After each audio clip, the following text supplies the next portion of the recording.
कोई भी सपना साकार करने के लिए सबसे जरूरी है सही कोच का होना। चुनिए एजुकेशन राइज को और करे अपने board class 10th and 12th का सपना साकार। Download the app now. Hello everyone, आप सभी का मोस्ट वेलकम। बच्चों, हिंदी व्याकरण अपन पढ़ रहे हैं और हिंदी व्याकरण में तीसरा जो टॉपिक है वो है अलंकार का। इसमें हम कंप्लीटली अलंकार का अर्थ समझेंगे, उसकी परिभाषा समझेंगे, विभिन्न प्रकार के जो अलंकार होते हैं उनके भेद और उनके उपभेद ये समझेंगे कंप्लीटली। ठीक है, तो ये तीसरा टॉपिक। इससे पहले हमने व्याकरण के दो टॉपिक कर लिए हैं, याद होगा आपको। एक तो हमने किया था भाषा, व्याकरण और लिपि का परिचय, और दूसरा हमने टॉपिक किया था बच्चों अपना जो शब्द शक्ति है। हमने अभी टॉपिक पढ़ा है। फिर हमारा चौथा टॉपिक रहेगा पारिभाषिक शब्दावली। प्रत्येक टॉपिक दो दो नंबर का है। तो ये कंप्लीट टॉपिक चारों टॉपिक करने के बाद में अभी हमने इसके प्रश्न उत्तर नहीं किए हैं, है ना। जो टॉपिक वाइज हम पढ़ रहे हैं इसके क्वेश्चंस हमने बिल्कुल भी नहीं किए हैं। तो 4 टॉपिक पढ़ने के बाद फिर हम करेंगे इसके प्रश्न उत्तर। कॉपी पेन लेकर के बैठिए, जो चीज़ आपको इम्पोर्टेंट लगे उसे नोट करिए और बाकी सारी चीज़ें सुन लीजिए।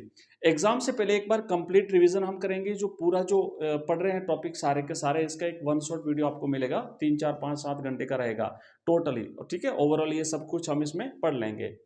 और यहाँ पर जो हम पढ़ेंगे, मैं एक बात और बता देता हूँ बच्चों कि आप ऐसे जो लिखते हैं ना अपने खुद के नोट्स बनाइए, क्योंकि खुद के हाथों से लिखी हुई चीज़ ढंग से याद रहेगी। इसमें कुछ उदाहरण हम देखेंगे, ठीक है ना। और बाकी जो बचे हुए उदाहरण हैं वो हम जब अभ्यास करेंगे इसका, जब प्रश्न उत्तर करेंगे तो ज़्यादा से ज़्यादा अभ्यास करेंगे तो तभी चीज़ें हमें याद हो गई। इसलिए ध्यान से सुन लीजिए, समझ लीजिए। अगर फिर भी समझ में नहीं आवे तो आप कमेंट बॉक्स में कमेंट कर दीजिए, मैं सारी चीज़ें क्लियर कर दूंगा।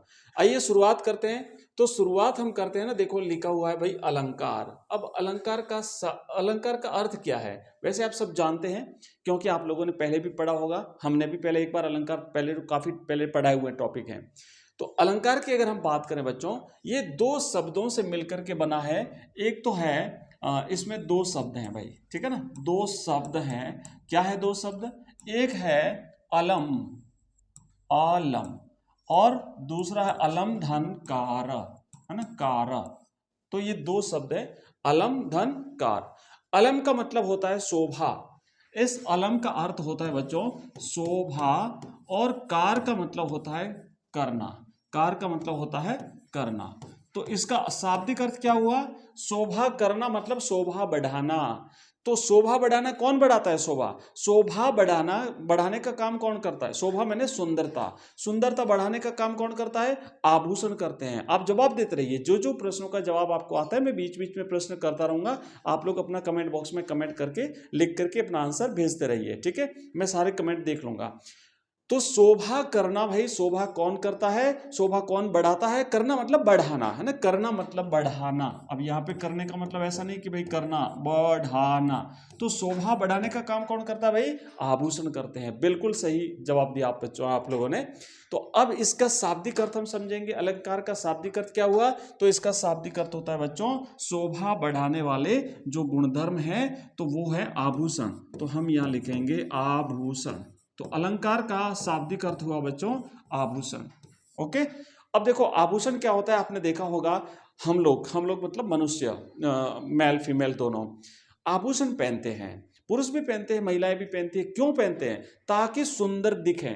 तो अपने आप को सुंदर दिखाने के लिए जिस तरीके से मनुष्य आभूषण धारण करता है उसकी सुंदरता बढ़ती है, उसी तरीके से काव्य शास्त्रियों ने काव्य की शोभा बढ़ाने के लिए जिन गुण धर्मों का प्रयोग किया है अपने काव्य में, उसे हम अलंकार कहते हैं। तो समझ में आया कि भाई अलंकार का शाब्दिक अर्थ क्या है? आभूषण। और अलंकार का प्रयोग क्यों किया जाता है? क्योंकि काव्य को सुंदर बनाने के लिए। ठीक है, अब आइए आगे बढ़ते हैं। और यहां पे हम देखेंगे कि एक आचार्य हुए, काव्य शास्त्री हुए हैं दंडी। आचार्य दंडी ने एक परिभाषा दी है। क्या परिभाषा दी है? कि काव्य शोभा करान धर्मान अलंकारान प्रचक्षते। क्या कहते हैं? काव्य शोभा करान मतलब काव्य की शोभा करने वाले, धर्मान मैंने धर्म, गुण धर्म, अलंकारान प्रचक्षते वो अलंकार कहलाते हैं। तो इसका शाब्दिक अर्थ क्या रहेगा? चलो मैं यहाँ पे परिभाषा लिख देता हूँ। अलंकार की परिभाषा क्या है बच्चों? लिखो परिभाषा। क्या परिभाषा अलंकार की? कि काव्य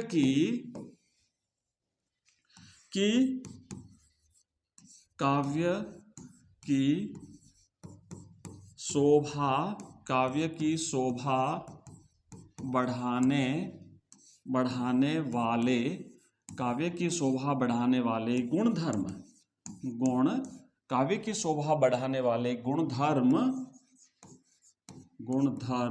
अलंकार कहलाते हैं। राइट, अलंकार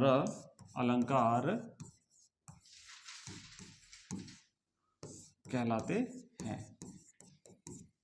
ओके, तो अब आपको इजीली समझ में आ गया कि अलंकार इसलिए प्रयोग किए जाते हैं ताकि काव्य को सुंदर बनाया जा सके, कुछ इस प्रकार लयात्मक बनाया जाए कि जब हम उसे पढ़े या सुने तो हमें आनंद आ जाए।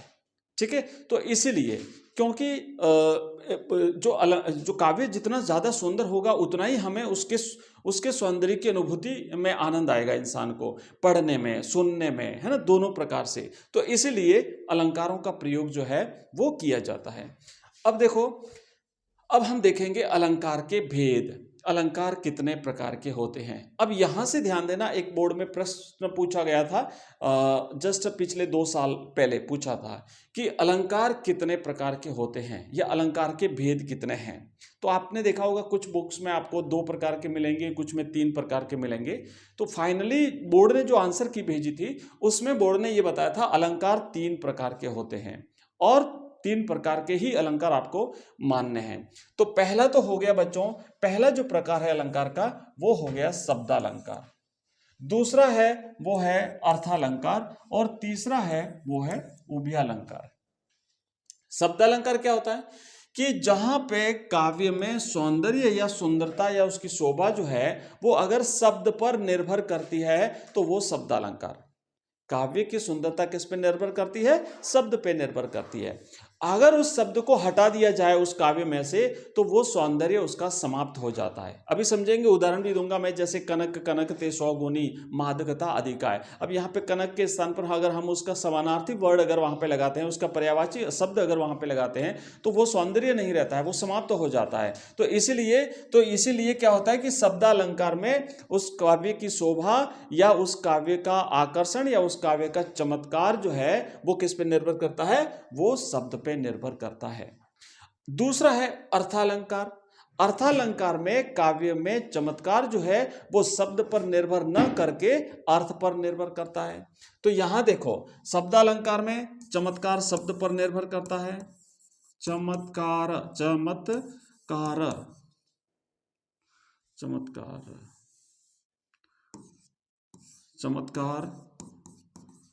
शब्द पर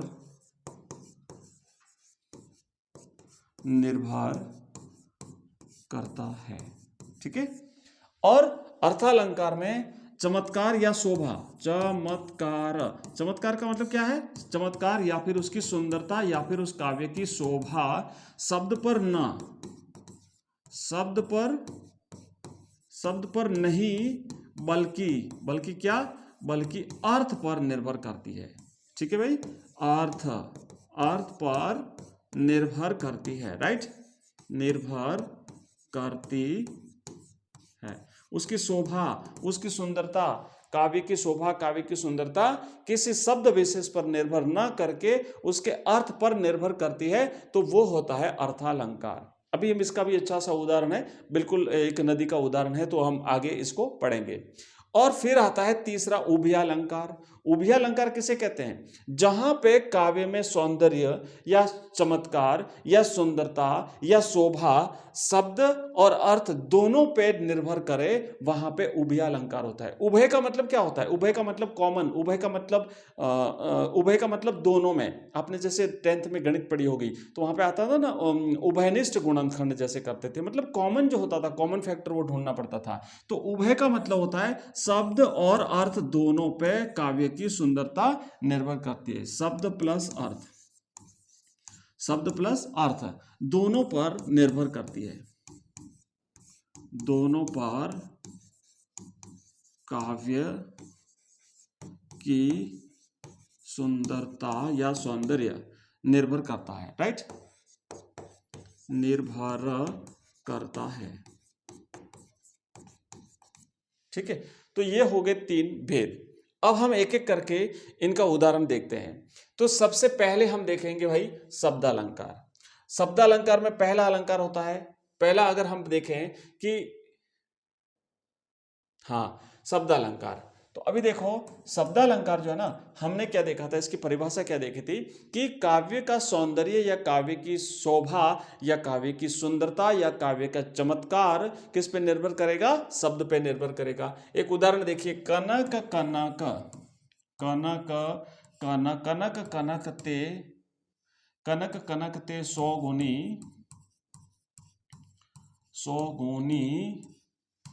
मादकता अधिकाय। कनक कनक ते 100 गुनी मादकता अधिकाय।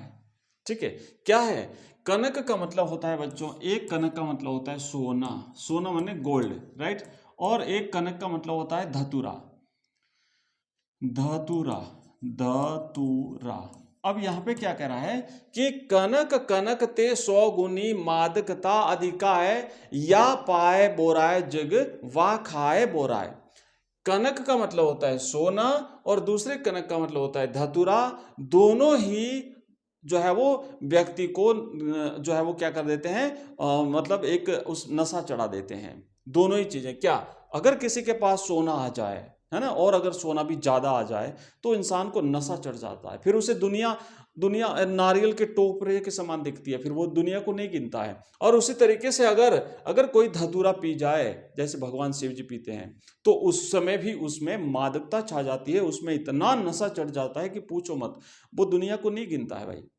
और इसलिए क्या कहा है कि कनक कनक ते 100 गुनी मादकता अधिकाय या पाए बोराय जग।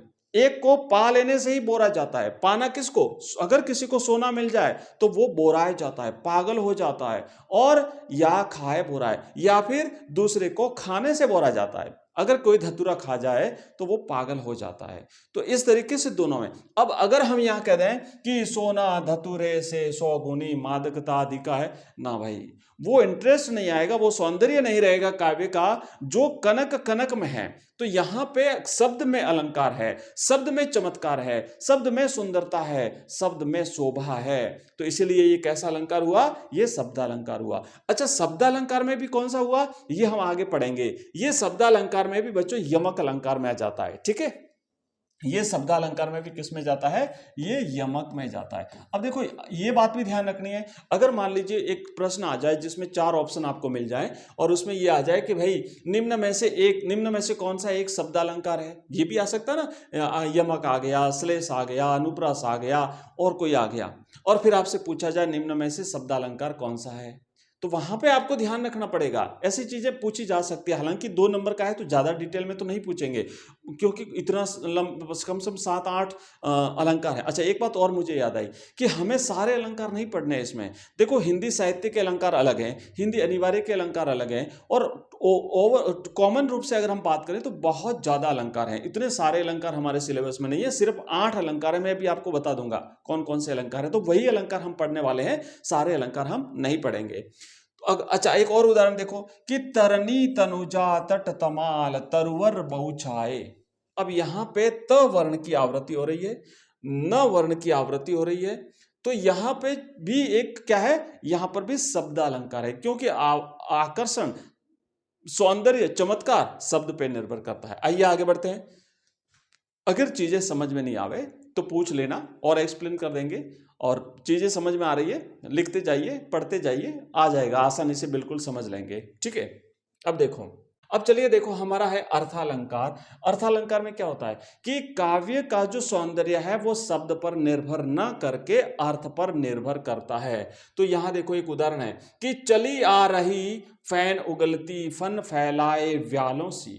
क्या है कि चली आ रही फन उगलती, चली आ रही फैन उगलती फन फैलाए व्यालों सी। किसी नदी की बात हुई है, जब नदी उफान पर हो, बाढ़ आई हुई हो उसमें, तो इस बात को हम दूसरे शब्दों में अगर कह दें ना कि उमड़ रही थी फैन उगलती फन फैलाए सर्पों सी, तो कोई फर्क नहीं पड़ा। सुंदरता वो की वो बनी हुई है, क्योंकि यहां पे जो सौंदर्य है वो शब्द पे निर्भर ना करके अर्थ पे निर्भर करता है। तो इसलिए ये हुआ अर्थालंकार का एक बेस्ट उदाहरण। अगर मान लीजिए पूछा जाए कि अर्थालंकार का परिभाषा सहित उदाहरण दीजिए, खाली अर्थालंकार का, ठीक है, तो ये बढ़िया सा एक उदाहरण लिख सकते हैं आप। ये पहले एक लाइन लिखेंगे, फिर लिखेंगे इसके स्थान पे आप ऐसा लिख देना बीच में, क्योंकि अभी तो मैं आपको बोल के समझा रहा हूं। तो आपको एग्जाम में अगर आपने दोनों खाली ऐसे लाइनें लिख दी तो उससे फर्क नहीं पड़ेगा, उससे एग्जामिनर समझेगा नहीं। आपको लिखना पड़ेगा कि उदाहरण यह है शब्दालंकार। पहले तो अर्थालंकार कहते किसे हैं, तो आप परिभाषा दीजिए बढ़िया कि जहां पे काव्य में सुंदरता या चमत्कार या सौंदर्य अगर अर्थ पे निर्भर करे तो वो अर्थालंकार होता है। फिर लिखेंगे उदाहरण कि चली आ रही फैन उगलती फन फैलाए व्यालों सी। इसके स्थान पर अगर हम इस तरीके से कह दें, है ना, तो आप लिखेंगे कि इसके स्थान पर अगर हम इसे दूसरे तरीके से ये लिख सकते हैं कि उमड़ रही थी फैन उगलती फन फैलाए सर्पों सी, तो आगे फिर लिखना, तो उसके अर्थ में कोई परिवर्तन नहीं पड़ता है, साथ ही साथ उसका चमत्कार भी बना रहता है। इसीलिए ये अर्थालंकार का उदाहरण है। ठीक है, ये आपको इस तरीके से उसे समझा देना है एग्जामिनर को।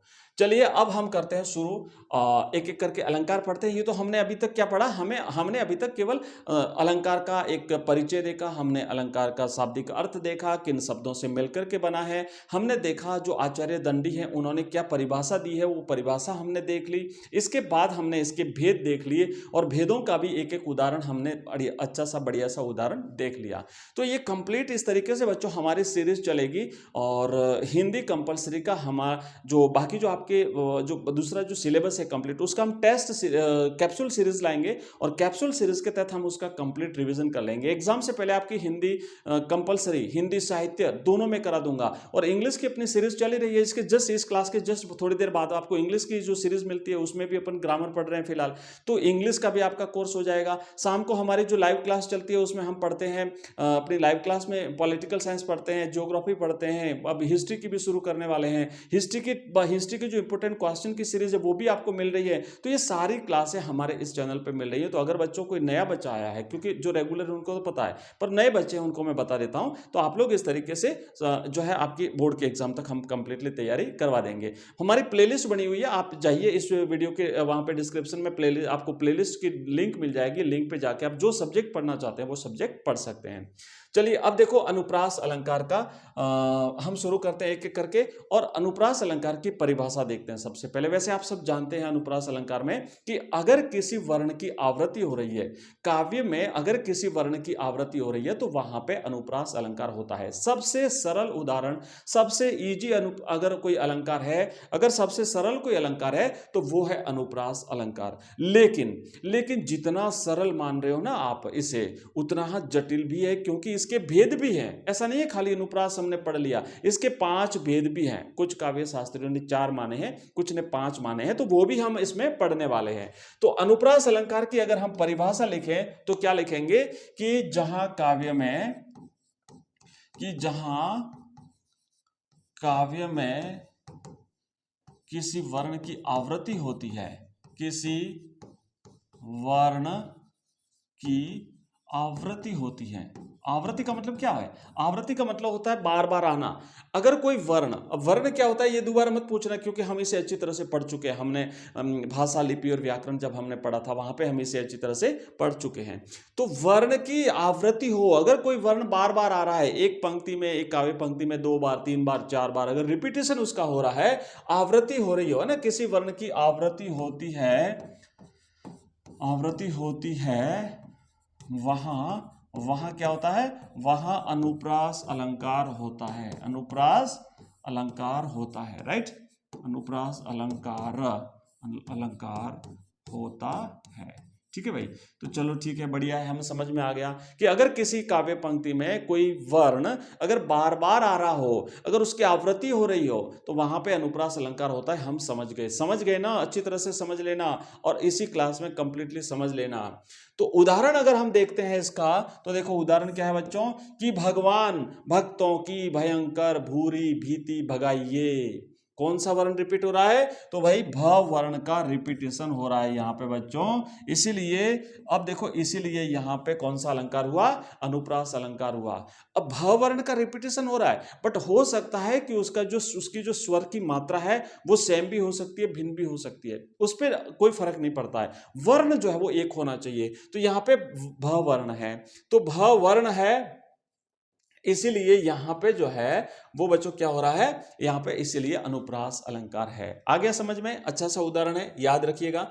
इसके और भी कई सारे उदाहरण हैं अनुप्रास अलंकार के, तो लेकिन बाकी जो उदाहरण है ना वो हम नेक्स्ट जब इसका अभ्यास करेंगे, प्रश्नों की सीरीज अभी बहुत सारी बाकी है, खूब सारे प्रश्न हमें करने हैं। और हमने 2000 प्रश्नों की सीरीज भी हिंदी कंपलसरी की चला रखी है, अभी पिछले 2-3 दिन से उसे बंद किया, इसीलिए क्योंकि अभी हम एक बार व्याकरण पढ़ लेते हैं, फिर से उसे शुरू करेंगे और निश्चित रूप से 2000 प्रश्नों की सीरीज पूरी करेंगे, जो कि हमारे ऐप में आपको कंप्लीटली मिल जाएगी। वहां पे पीडीएफ प्लस वीडियो दोनों मिलेंगे आपको।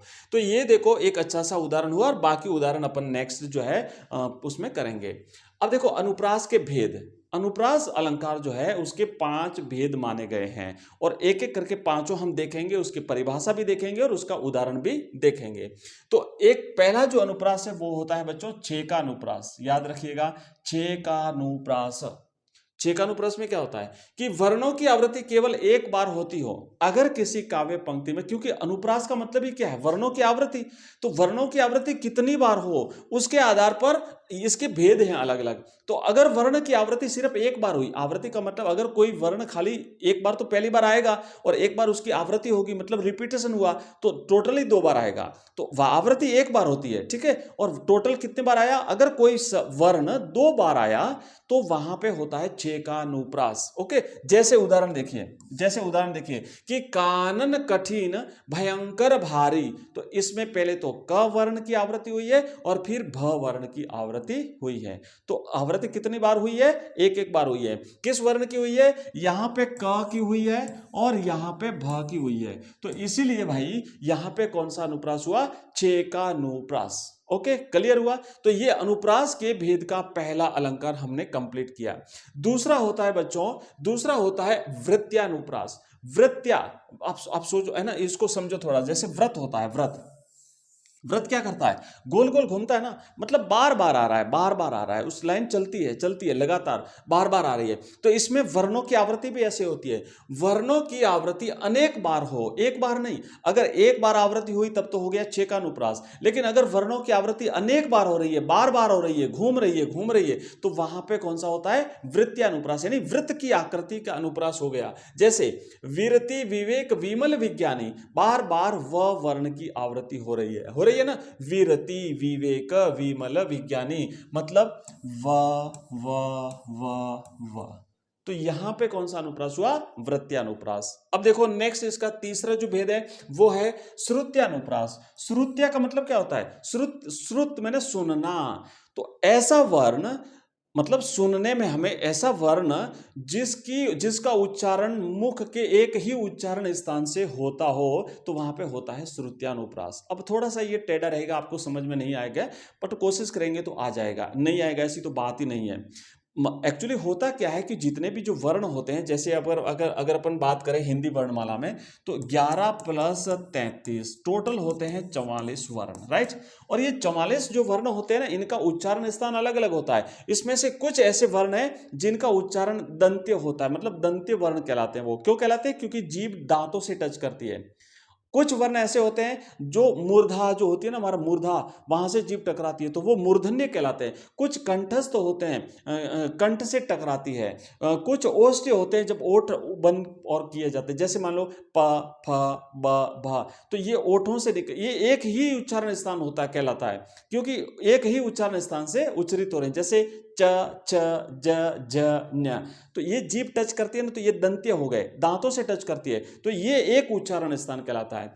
तो जब वर्णों की जो आवृत्ति हो रही है वो आवृत्ति ऐसे वर्णों की हो रही है जिनका उच्चारण स्थान मुख का एक ही उच्चारण स्थान से हो रही हो, तो वो कहलाता है बच्चों श्रुत्यानुप्रास। जैसे देखिए कि दीनांत था थे दीननाथ डूबते, तो देखो द न थ कैसे है, द न थ, एक ही जगह जीभ टच कर रही है बार बार, वापस थ द न थ ड। अब तो कुछ हो सकते हैं, कुछ अलग हो सकते हैं, लेकिन ज्यादातर जो है ना, ज्यादातर का उच्चारण स्थान मुख का एक ही उच्चारण स्थान होता है, इसलिए ये हो गया कौन सा, श्रुत्यानुप्रास। और चौथा देखो इसका होता है, चौथा होता है अंत्यानुप्रास। अंत्या, अंत मैंने अंत, अंत में अनुप्रास आता है। तो अंत में कहां, जहां चरण पूरा होता है, जहां छंद की पंक्तियां पूरी होती है, तो लास्ट में जो तुक जैसे हम कहते हैं, काव्य पंक्तियों का जो तुक होता है ना, वो अगर एक जैसा है, वो अगर समान है, तो वहां पे अंत्यानुप्रास होता है। ठीक है, तो चरणों की अंतिम चरणों के अंतिम वर्ण एक समान हो, कैसे, देखो उदाहरण क्या है कि काली काली अलकों में और आलस मदनत पलकों में, तो कौ में, तो यहां भी कौ में है और यहां भी कौ में है, तो ये एक जैसा है, इसलिए ये अंत्यानुप्रास, अंत में अनुप्रास आ रहा है, इसलिए अंत्यानुप्रास। तो ये चार भेद हुए, और एक और इसका भेद है, वो है लाटानुप्रास। तो लाटानुप्रास में क्या होता है, देखो कि लाटानुप्रास जो होता है ना बच्चों, ये पांचवा भेद है। कुछ काव्य शास्त्रियों ने चार ही माने, कुछ ने पांच माने, तो मैं पांचों करा देता हूं। अगर मान लीजिए प्रश्न आ गया कि भाई लाटानुप्रास क्या होता है, ये उसका उदाहरण दीजिए, इसकी परिभाषा दीजिए, तो लाटानुप्रास में क्या होता है, इसमें ध्यान रखना, शब्द या वाक्यांश की आवृत्ति होती है, शब्द या वाक्यांश की आवृत्ति होती है, और उसका अर्थ जो है ना, मतलब शब्द तो सेम रहेगा, या वाक्य जो वाक्यांश जो रिपीट हो रहा है वो तो सेम रहेगा, लेकिन उसके अर्थ में थोड़ा सा परिवर्तन आ जाएगा। मतलब अर्थ में नहीं, मतलब उसका जो तात्पर्य क्या है, आखिरकार संदेश क्या देना चाहता है, उसमें थोड़ा सा परिवर्तन आ जाता है। तो जैसे एक उदाहरण, तो देखो हम यहाँ पे एक उदाहरण देखेंगे, आपने बहुत अच्छा उदाहरण सुना होगा कि पूत सपूत तो क्यों धन संचय, तो क्यों धन संचय, पूत सपूत तो क्यों धन संचय। अरे भाई, अगर पूत सपूत तो क्यों धन संचय, पूत कपूत तो क्यों धन संचय, तो देखो पूत सपूत और पूत कपूत तो एक जैसा ना, मिलता मिलता आ रहा है ना, तो क्यों धन संचय, तो क्यों धन संचय, तो पीछे वाला भी मिल रहा है ना, तो क्या होता है, वाक्यांश की आवृत्ति हो रही है, वाक्यांश की आवृत्ति हो रही है, और अर्थ भी, उसका तात्पर्य भी बदल रहा है। क्या कि अगर सपूत है तो भी हमें धन संचय करने की आवश्यकता नहीं है, क्यों, क्योंकि खुद कमा लेगा। अगर कपूत है तो भी हम धन संचय करने की आवश्यकता नहीं, क्यों, क्योंकि अगर इकट्ठा कर भी लिया तो वो उसे गंवा देगा। तो यहां पे क्या होता है, लाटानुप्रास में वाक्यांश की आवृत्ति होती है या शब्द की आवृत्ति होती है, और अर्थ जो उसका तात्पर्य है वो थोड़ा सा बदल जाता है। एक और उदाहरण है कि वही मनुष्य है जो मनुष्य के काम आए। तो इस प्रकार के जो उदाहरण होते हैं बच्चों, ये इसमें आते हैं। तो अभी देखो कि ये हमने देखा बच्चों, अभी तो हमने केवल अनुप्रास अलंकार किया, ठीक है। क्या टाइम हुआ थोड़ा सा देख लेता हूं मैं, और हाँ अभी देखो एक चलो कर लेते हैं, श्लेष कर लेते हैं, ठीक है। श्लेष अलंकार का शाब्दिक अर्थ होता है बच्चों चिपका हुआ होना, राइट। इसका श्लेष का मतलब होता है चिपका हुआ होना, चिपका हुआ होना। कौन चिपका हुआ होना, मतलब कि अर्थ जो है ना, एक शब्द में अनेक अर्थ चिपके हुए हो। तो इसका मतलब यह हुआ कि शब्द एक ही होगा और उस एक ही शब्द के अलग अलग अर्थ होते हैं। तो एक शब्द अनेक अर्थ, इसको दूसरे तरीके से हम ऐसे लिख सकते हैं, उदाहरण मैं आपको बाद में लिखाता हूं। एक शब्द और लिखेंगे अनेक अर्थ। तो शब्द एक रहेगा और उसके अर्थ कितने रहेंगे, अनेक रहेंगे, ठीक है, श्लेष अलंकार में।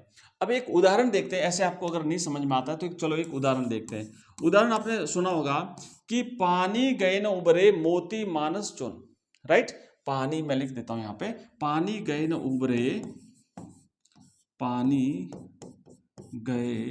न उबरे मोती मानस चून, मोती मानुस चून। ये भाई बढ़िया सा अच्छा सा उदाहरण है अपने श्लेष अलंकार का। शब्द एक बार आया है ना, एक शब्द आया है खाली पानी, एक बार आया है। इस पानी का अलग अलग स्थिति में अलग अलग अर्थ होता है। मोती के लिए उसका अलग अर्थ है, मनुष्य के लिए उसका अलग अर्थ है, और चोन के लिए उसका अलग अर्थ है। मोती के लिए पानी का अर्थ होता है उसकी चमक, मोती की चमक। जो मोती ज्यादा चमकदार होगा वो मोती ज्यादा कीमती होगा, और मोती की अगर चमक फीकी पड़ गई, उसका पानी उतर गया भाई, तो फिर वो मोती का कोई वैल्यू नहीं है। इसी तरीके से मानुष यानी मनुष्य, मनुष्य के लिए पानी शब्द का अर्थ होता है उसकी इज्जत, है ना, उसका उसकी रेस्पेक्ट। अगर उसकी इज्जत नहीं है तो फिर उस मनुष्य का कोई मतलब नहीं रहता। और इसी तरीके से चोन मैंने चोना या आटा, आटे में पानी डालेंगे, उसे गूंथेंगे तभी तो रोटी बना पाएंगे। तो अगर उसके लिए पानी का मतलब क्या होता है, उसकी भी कीमत तभी बढ़ती है। तो शब्द कितना है, एक है, और अर्थ कितने हैं, तीन है। तो शब्द एक, अर्थ अनेक, कौन सा अलंकार, श्लेष अलंकार। ठीक है, श्लेष का शाब्दिक अर्थ होता है चिपका हुआ होना, यानी एक शब्द में अनेक अर्थ चिपके हुए होते हैं।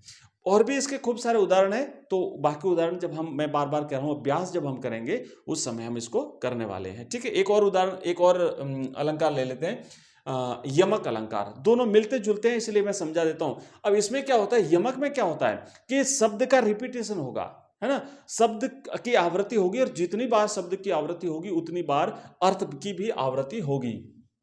तो यहां पे लिखेंगे शब्द की आवृत्ति होती है, शब्द की आवृत्ति होती है, और अर्थ भी भिन्न होता है, अर्थ भी भिन्न होता है। अब देखो एक उदाहरण देते हैं कि जितनी बार आवृत्ति होगी उतनी बार उस शब्द का अर्थ भी अलग अलग होगा। एक उदाहरण हम देखेंगे यहां पे, उदाहरण देखो बच्चों, उदाहरण है कि कनक कनकते 100 गुनी, वैसे भी हमने पीछे उसको कर लिया था। कनक कनकते 100 गुनी, मादकता अधिकाय, या खाए बोराय जग वा पाए बोराय। कनक कनकते 100 गुनी, मैं उसको अच्छी तरह से वहां पे एक्सप्लेन कर चुका हूं, इसलिए दोबारा से यहाँ पे रिपीट नहीं करूंगा। आप लोग वहां से उदाहरण लिख दीजिए कि कनक और कनक माने सोना और धतूरा, दोनों ही क्या होता है कि दोनों ही पा लेने से व्यक्ति बोरा जाता है, व्यक्ति पागल हो जाता है, सोने को पा लेने से भी और धतूरे को खा लेने से भी।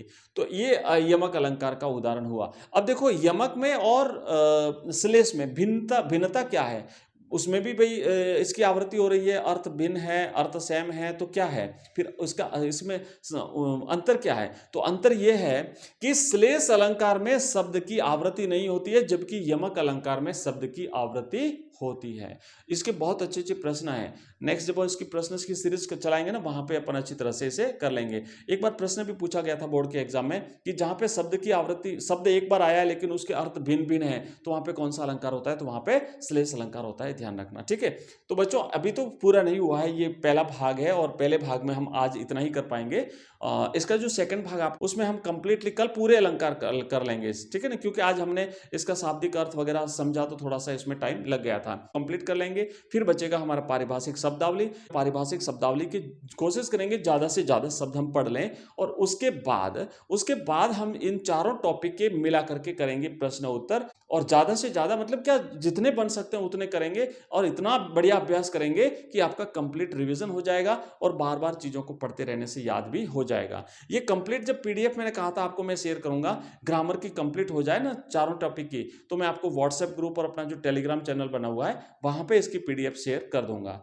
ठीक है, तो कैसे लगी आपको ये क्लास, मुझे कमेंट बॉक्स में कमेंट करके जरूर बताइएगा। साथ ही साथ ये जो क्लास है इसको आपको अपने मित्रों के साथ शेयर करना है, और वीडियो को लाइक करना तो बिल्कुल भी मत भूलिएगा। इसी तरीके से हम बोर्ड एग्जाम्स तक लगातार आपके साथ बिल्कुल आपको गाइड करेंगे, आपको पढ़ाएंगे, आपको सिखाएंगे, और टारगेट आपको रखना है पूरा 100 आउट ऑफ 100। मैंने पहले ही कहा है, बिल्कुल इससे एक भी कम नहीं। और लाइव क्लास बिल्कुल ज्वाइन करते रहिए आप, लाइव क्लास अलग अलग सब्जेक्ट की चलती। तो मिलते हैं अगली क्लास में, हिंदी कंपलसरी, जिसमें हम अलंकार पढ़ रहे हैं। तो हमने कुछ अलंकार पढ़ लिए थे, उसमें से मैं बता देता हूं कि जो अपने सिलेबस में है वो अलंकार हम कंप्लीटली पढ़ेंगे, और आज की अपनी अलंकार की कंप्लीट क्लास हो जाएगी, अलंकार एक भी पीछे नहीं रहेगा।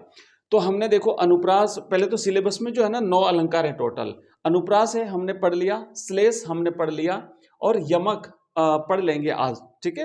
उसके बाद वक्रोक्ति, विरोधाभास, अतिशयोक्ति, विभावना, संदेह और भ्रांतिमान, ये सारे अलंकार आज की इस क्लास में कंप्लीट होने वाले हैं। बेस्ट से बेस्ट एग्जाम्पल दूंगा मैं आपको और इसकी परिभाषा बहुत ही सटीक, बिल्कुल कम से कम शब्दों में, ताकि इजीली आपको सारी चीजें समझ में आ जाए, बिल्कुल भी आपका डाउट नहीं रहेगा। तो आइए एक एक करके समझते हैं। अनुप्रास, हल्का सा रिवीजन। अनुप्रास में क्या होता है कि वर्ण की आवृत्ति होती है। श्लेष में क्या होता है कि शब्द की आवृत्ति नहीं होती है, लेकिन अर्थ उसका जो है वो भिन्न भिन्न रहता है। जितने संदर्भों के लिए उसका प्रयोग किया जाता है उसके लिए सबके लिए भिन्न भिन्न रहेगा, शब्द रिपीट नहीं होगा। यमक अलंकार में क्या होता है कि शब्द की आवृत्ति होती है और शब्द की आवृत्ति होती है उतनी ही बार अर्थ उसका भिन्न हो सकता है और नहीं भी हो सकता है, लेकिन शब्द की आवृत्ति होगी। तो ये 3 अलंकार हम पढ़ चुके हैं। एक उदाहरण लेते हैं, यमक अलंकार का हम यहाँ पे उदाहरण लेते हैं। हालांकि मैंने उस दिन करा दिया था, अगर आप लोगों ने देख लिया हो तो ठीक है, नहीं तो एक बहुत ही कम समय में इसको हम देख लेते हैं। इसमें क्या होता है कि शब्द की आवृत्ति होती है ना, शब्द की आवृत्ति होती है। आवृत्ति का मतलब होता है रिपीटेशन, है ना, आवृत्ति होती है, शब्द बार बार आता है, आवृत्ति होती है। जैसे 2 बार आया कोई भी शब्द तो उसके अर्थ भी 2 होंगे, भिन्न अर्थ होंगे। पर कई बार ऐसा होता है कि 2 बार आने के बावजूद भी उसका अर्थ एक ही रहता है। पर शर्त यह है कि शब्द की आवृत्ति जरूर होगी। अगर शब्द की आवृत्ति नहीं हुई और उसका अर्थ अगर भिन्न हुआ तो फिर वहां पे यमक नहीं होगा बल्कि श्लेष होगा। श्लेष का अर्थ होता है चिपका हुआ होना, यानी एक ही शब्द में भिन्न भिन्न अर्थ उसके चिपके हुए रहते हैं। जैसे हमने पानी वाला उदाहरण देखा था, है ना। तो यहाँ पे हम देखेंगे यमक में कनक कनकते 100 गुनी मादकता अधिकाय। लिख लीजिए अगर लिखना चाहो तो, कि कनक कनक कनकते 100 गुनी मादकता अधिकाय।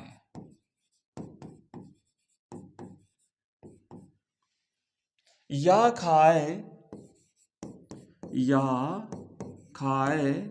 बोराए जग, या खाए बोराए जग, वा पाए बोराए, बोराए। अब ध्यान से समझिएगा कि कनक का मतलब होता है बच्चों, यहां पे कनक का मतलब है धतूरा। ओके, धतूरा जो एक पौधा होता है छोटा, उस पे व्हाइट कलर के फूल लगते हैं और एक बीज आता है उस पे जिस पे कांटे होते हैं, जो भगवान शिव जी को चढ़ाया जाता है, फूल भी और वो धतूरा भी। और बड़ा खारा होता है ऐसा कहते हैं, अगर इंसान कोई खा लेना तो वो पागल हो जाए। तो एक कनक यानी धतूरा और दूसरा कनक यानी सोना। सोना माने गोल्ड, राइट, सोना यानी गोल्ड, यानी कि सोना मतलब नींद वाला सोना नहीं, गोल्ड सोना। तो धतूरा या सोना एक दूसरे से इतने, मतलब कि एक में जितनी मादकता है उससे ही ज्यादा दूसरे में उससे भी ज्यादा है। तो ऐसी मादकता है उसमें कि एक को खा जाने से ही जग बोरा जाता है, पागल हो जाता है, और दूसरे को तो खाना भी नहीं है, उसे तो खाली प्राप्त कर लेना है, ग्रहण कर लेना है। मतलब अगर किसी के पास सोना आ गया तो वो इंसान इतना पागल हो जाता है कि वो किसी को कुछ भी नहीं गिनेगा, वो संसार उसके लिए कुछ भी नहीं है, नारियल के एक टोपरे के समान हो जाती है। तो यहाँ पे ये उदाहरण था भाई, कनक कनक 2 बार आया है और इस दोनों का अर्थ जो है वो अलग अलग है। तो क्या अर्थ है, एक का धतूरा दूसरे का सोना। ये बेस्ट एग्जांपल है यमक अलंकार का, ठीक है। आइए आगे बढ़ते हैं और नेक्स्ट हमारा अलंकार है बच्चों वक्रोक्ति अलंकार। ध्यान से समझिएगा, बिल्कुल सिंपल सा है। वक्रोक्ति, वक्रधन उक्ति यानी टेढ़ी उक्ति। मतलब यह है कि कहने वाले का भाव कुछ और होता है लेकिन सुनने वाला उसका दूसरा अर्थ ग्रहण कर लेता है। तो क्या होता है, वक्र उक्ति या फिर इसे हम कुटिल उक्ति कह सकते हैं, जहां वक्ता की बात का श्रोता द्वारा भिन्न अर्थ ग्रहण किया जाए, वहां पे वक्रोक्ति अलंकार होता है। एक बेस्ट एग्जांपल ध्यान से देखिए कि एक कबूतर देख हाथ में एक कबूतर देखा, तो एक कबूतर देख हाथ में पूछा कहां अपर है, अपर मैंने दूसरा कहां है पूछा, तो जवाब क्या मिला, अपर कैसा उड़ गया, अपर कैसा उड़ गया, वह तो सपर है, मतलब पर सहित है। तो अब देखो पहले समझो इसको, एक्चुअली ये प्रसंग क्या है, कहाँ पे ये संदर्भ इसका टोटली समझिए। तो हुआ ये था कि बादशाह ने अपने बेगम को 2 कबूतर दिए, मतलब कबूतरों का एक जोड़ा दिया, 2 कबूतर दिए और अंदर चले गए। थोड़ी देर के बाद में जब लौट करके बाहर आते हैं तो बेगम के हाथ में एक कबूतर था और दूसरा नहीं था। तो पूछा बेगम से, अरे दूसरा कबूतर कहाँ है? तो क्या पूछा, ऐसे नहीं पूछा, ऐसे पूछा कि एक कबूतर देख हाथ में। जब बेगम के हाथ में एक कबूतर देखा तो पूछा कहाँ अपर है? अपर मतलब कि दूसरा कहाँ है? अब समझिए, अपर, अपर का मतलब क्या होता है?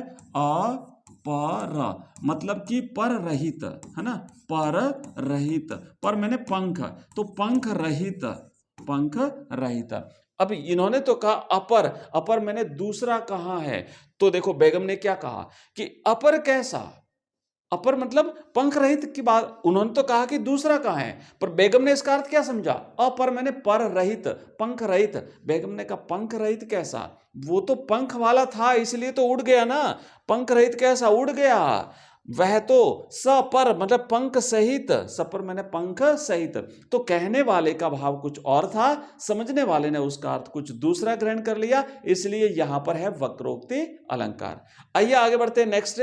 और बच्चों देखो ये मैं आपको सारी चीजें बता रहा हूं, फिर भी अगर आपका कोई डाउट रह जाता है तो आप इस वीडियो के कमेंट बॉक्स में मुझे कमेंट कर दीजिए। मैं बिल्कुल आपके जो भी डाउट आएंगे, जो भी आपके क्वेश्चंस आएंगे, जो भी आपका कमेंट रहेगा, मैं पूरी तरह से अच्छी तरह से समझा करके रिप्लाई देने की पूरी कोशिश करूंगा, या हो सका तो आपके कमेंट्स को कंबाइन करके उसकी एक क्लास वीडियो बना लूंगा, तो आपको इजीली सारी चीज़ें क्लियर कर दूंगा। और बाकी अपना कोर्स तो है ही, जो बच्चे नए हैं उनको बता दूं कि हमारा अपना ऐप है एजुकेशन राइज। थोड़ा सा मैं यहाँ पे लिख देता हूँ, एजुकेशन राइज नाम से अपना ऐप है, और ये ऐप आपको इस वीडियो के डिस्क्रिप्शन में मिलेगा। एजुकेशन RISE राइज, जहां पे कंप्लीट कोर्सेज मिलेंगे आपको, कंप्लीट व्याकरण मिलेगी, कंप्लीट कोर्स अगर हिंदी का, इंग्लिश का, हिस्ट्री, पॉलिटिकल साइंस, ज्योग्राफी, कोई भी सब्जेक्ट ओनली 99 रुपए में, 99 रुपीज में। अगर आप किसी भी सब्जेक्ट्स के ओनली नोट्स चाहते हैं तो केवल 11 रुपए में। अगर आप टेस्ट सीरीज ज्वाइन करना चाहते हैं तो केवल 11 रुपए में। ये सारी चीजें आपको हमारे इस ऐप में मिलेगी।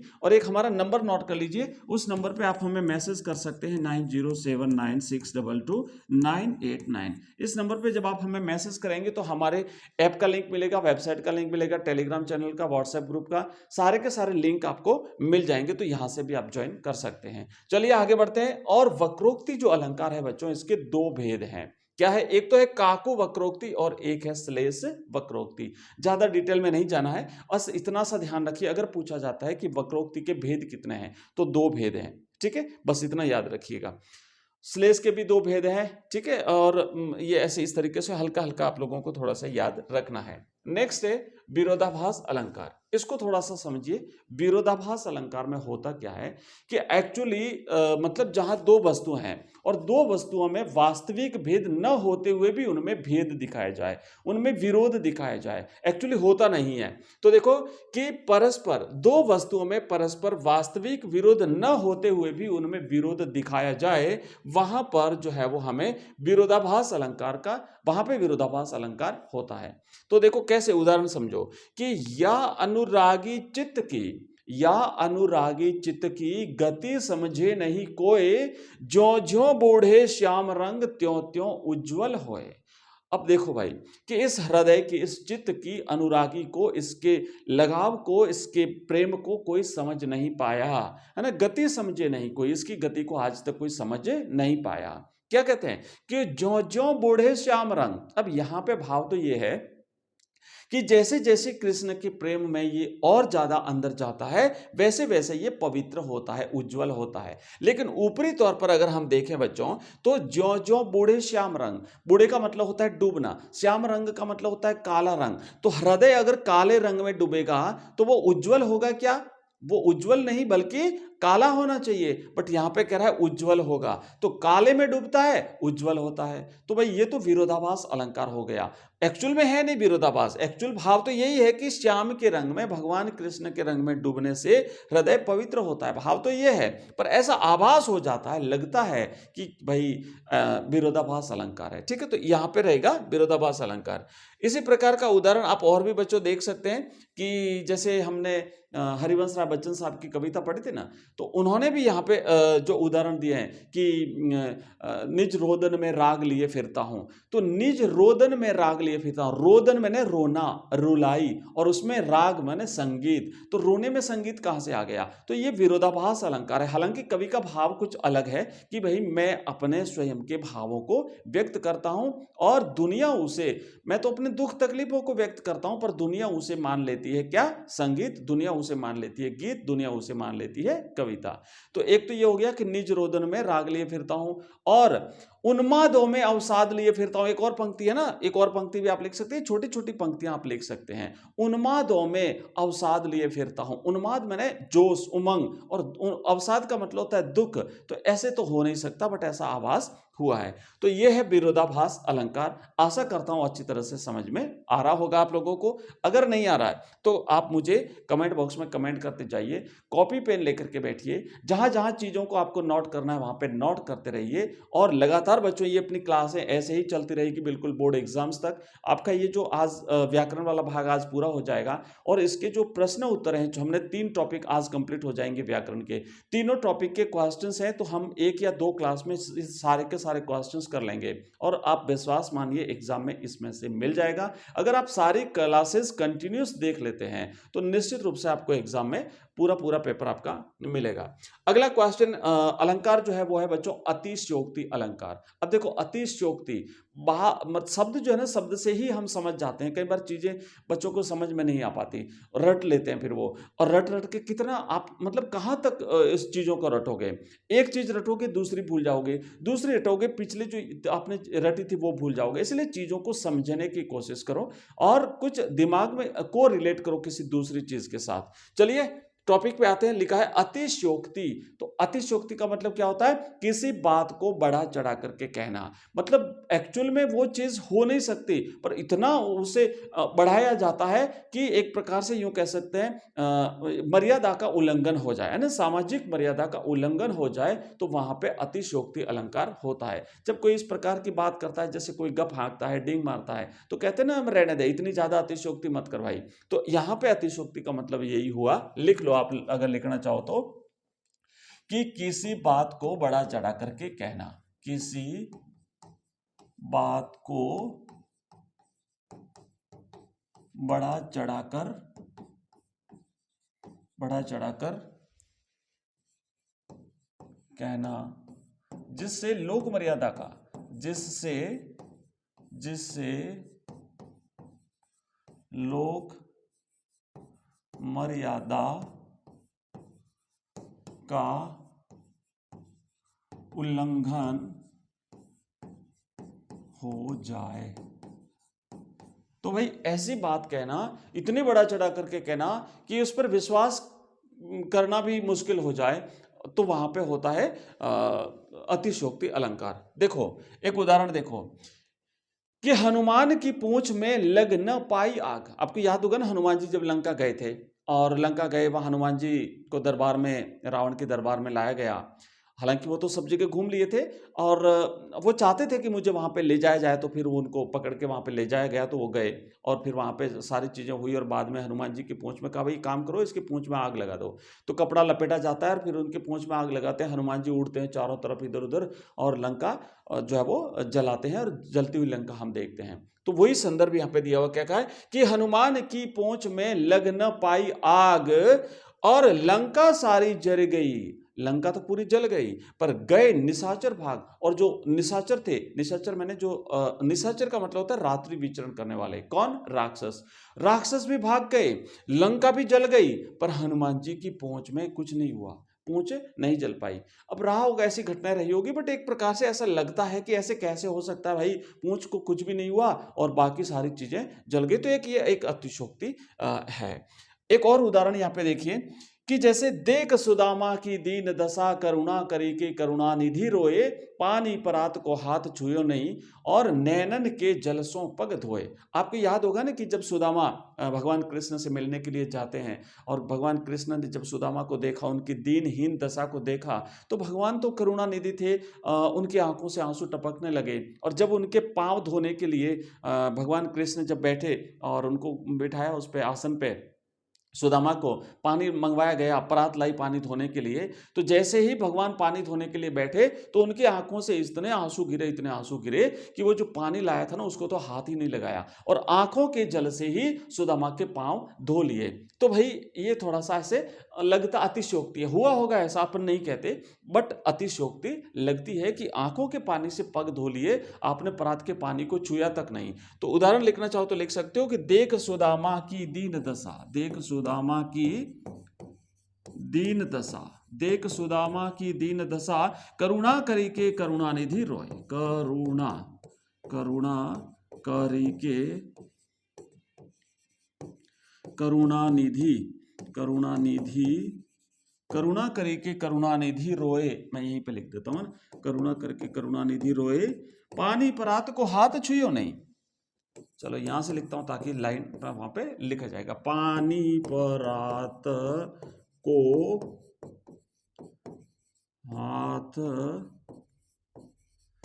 छुयो नहीं, पानी परात को हाथ छुयो नहीं, नैनन के जलसों पग धोए, नैनन के जलसों पग धोए। तो भाई ये दो उदाहरण हमने देखे हैं अतिशयोक्ति अलंकार के।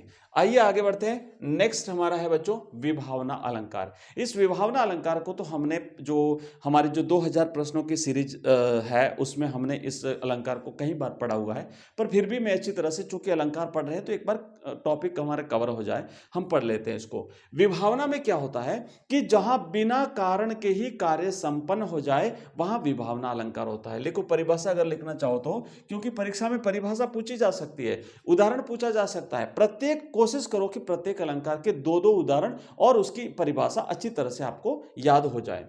तो परिभाषा क्या लिखेंगे कि जहां बिना कारण के, कि जहां बिना कारण के कार्य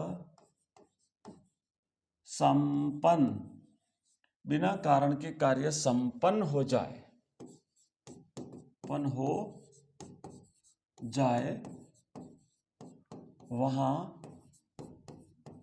विभावना, वहां विभावना अलंकार, अलंकार होता है, अलंकार होता है। अब एक्चुअली होता क्या है बच्चों, एक कार्य कारण सिद्धांत है, कार्य कारण, कार्य, अरे भाई क्या है, कार्य कारण है ना, कार्य कारण सिद्धांत। एक्चुअली होता क्या है कि इस संसार में सिद्धांत, कि इस संसार में जितने भी कार्य होते हैं, जितने भी कार्य होते हैं उनका कोई न कोई कारण अवश्य होता है, बिना कारण के कोई भी कार्य संभव नहीं है। जैसे जैसे आप लोग पढ़ रहे हैं, क्यों? क्योंकि अच्छे नंबर लाने हैं।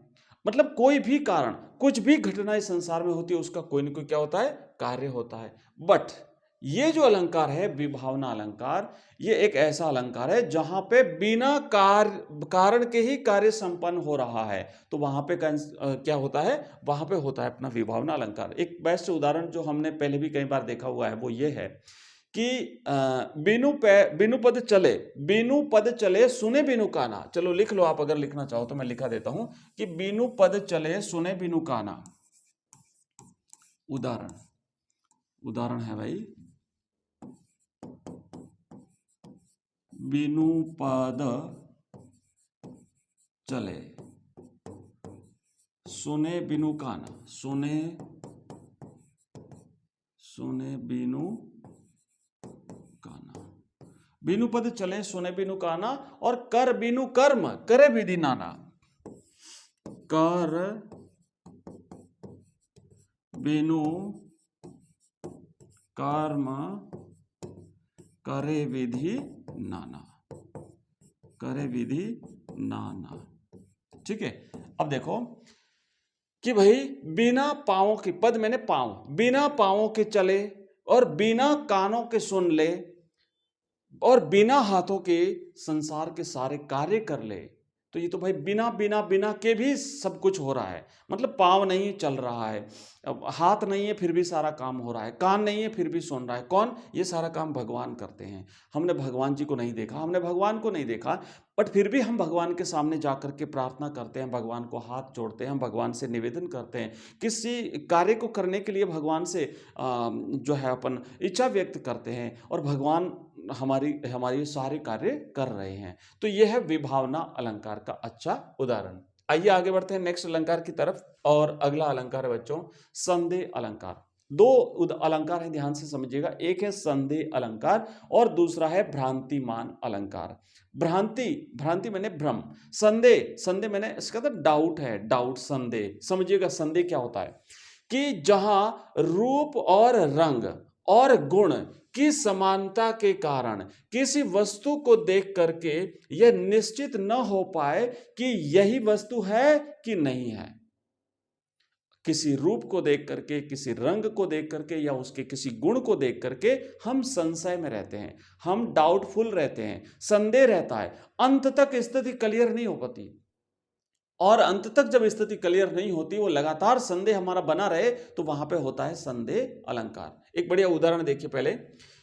यहां पे ये भी कह सकते हैं कि उपमेय में उपमान की अंत तक जो है वो क्या है, शंका बनी रहती है, उसका समाधान हो नहीं पाता, संदेह बना ही रहता है, वो है संदेह अलंकार। तो क्या होता है इसमें, एक बढ़िया सा उदाहरण है, और उदाहरण उस समय का है जब द्रौपदी का चीरहरण हो रहा था। कौरवों और पांडवों की जो सभा बैठी थी, सभा में वो जुआ खेला गया है ना, उसमें हार गए, द्रौपदी को दांव पे लगाया, और जब दुर्योधन उसका चीर हरण कर रहा है, द्रौपदी ने भगवान कृष्ण को याद किया और भगवान कृष्ण ने अपना मायावी रूप दिखाया भाई वहां पे। वो खींचता गया, उसकी साड़ी को खींचता गया, उधर ढेर लगता जा रहा है, साड़ी का तो कोई अंत ही नहीं आ रहा है भाई। तो उस समय फिर कवि ने उस दृश्य को याद करके कल्पना करी और फिर ऐसा कहा, क्या कहा कि सारी बिच नारी है कि नारी बिच सारी है, कि सारी ही की नारी है कि नारी ही की सारी है। अरे कुछ पता ही नहीं चल रहा है भाई कि सारी बीच नारी है, ये जो साड़ी है ना जिसको खींच रहा है, इसके बीच में नारी है या फिर नारी बीच सारी, या नारी के बीच में सारी, क्या है कुछ समझ में नहीं आ रहा है। नारी जो है वो सारी उस साड़ी के अंदर है या साड़ी के अंदर नारी है। फिर क्या कर रहा है कि सारी ही की नारी, या फिर इस साड़ी की बनी हुई महिला है, नारी है, या फिर कि नारी ही की सारी, या फिर इस नारी की ही सारी बनी हुई है। सॉरी, क्या है कुछ समझ में नहीं आ रहा है। तो ये संशय बना रहा है, ये हो क्या रहा है भाई, कपड़ा आ रहा है अंदर, बाहर आ रहा है, बाहर आ रहा है, खींचता जा रहा है, आ रहा है कपड़ा, कुछ अंत ही नहीं हो रहा है इसका। तो इसलिए कहा है कि सारी बीच नारी है कि नारी ही की सारी है, कि सारी ही की नारी है कि नारी ही की सारी है। बहुत बढ़िया अच्छा उदाहरण है। ठीक है, तो ये हो गया अपना संदेह अलंकार। आइए आगे बढ़ते हैं और नेक्स्ट देखते हैं भ्रांतिमान अलंकार। तो देखो बच्चों, भ्रांतिमान, अब भ्रांतिमान में क्या होता है कि जहां किसी विशेष समानता के कारण एक वस्तु को देख करके दूसरी वस्तु समझ लिया जाए। आपको याद होगा सुदामा जब सुदामा नहीं,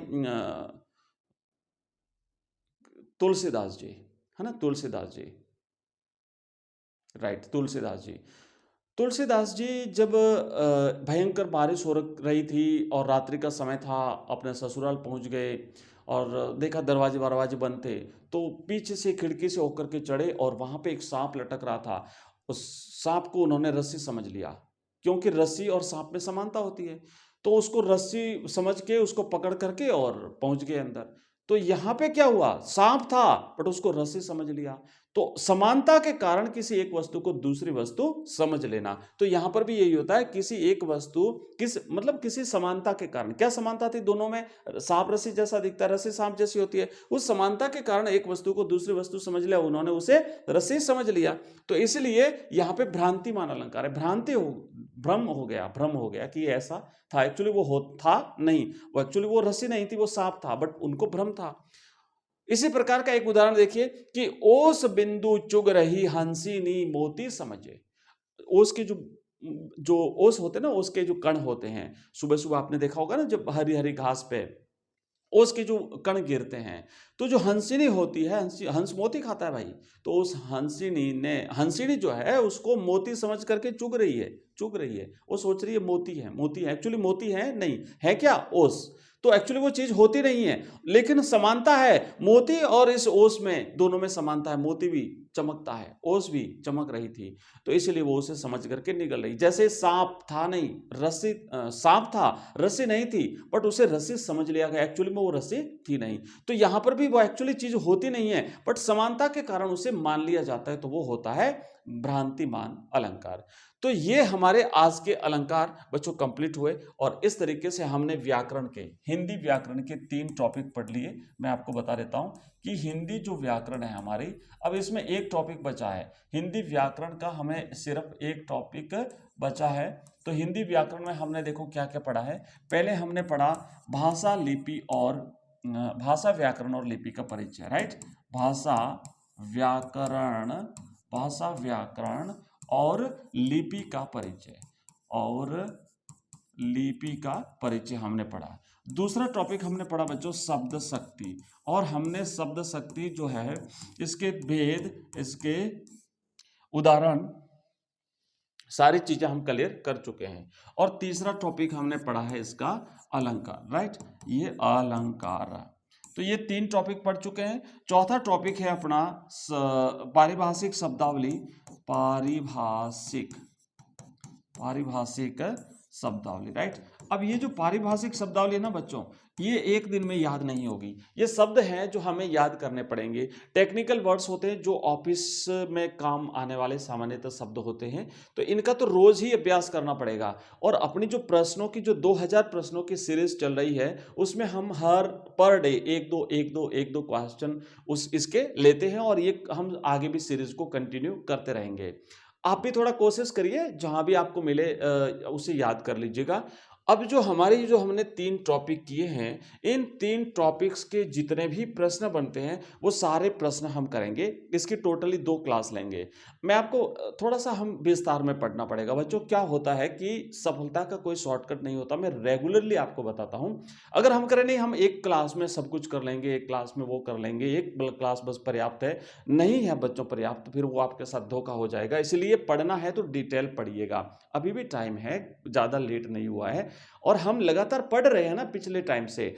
एवरीडे अपनी जो क्लासें आती है, तो 2 क्लास में हम करेंगे, जल्दी नहीं करेंगे, उतावल नहीं करेंगे। 2 क्लासें रहेंगी, थोड़ी लंबी जरूर करेंगे, बट 2 क्लास में 3 टॉपिक्स के जितने भी प्रश्न बनते हैं, चाहे वो रिक्त स्थान के हो, क्योंकि इसमें से रिक्त स्थान के प्रश्न ही एग्जाम में पूछे जाएंगे, बट हम ऑब्जेक्टिव भी करेंगे। ऑब्जेक्टिव टाइप के प्रश्न करने से हम रिक्त स्थान के कवर कर लेते हैं, रिक्त स्थान के करने से ऑब्जेक्टिव कवर हो जाते हैं। इसके अति लघुतरात्मक प्रश्न भी कर लेंगे, वो भी रिक्त स्थान हमारा कवर करेगा। ठीक है, ये हम जो है वो कंप्लीट करेंगे, और अपनी 2000 प्रश्नों की सीरीज है हिंदी कंपलसरी की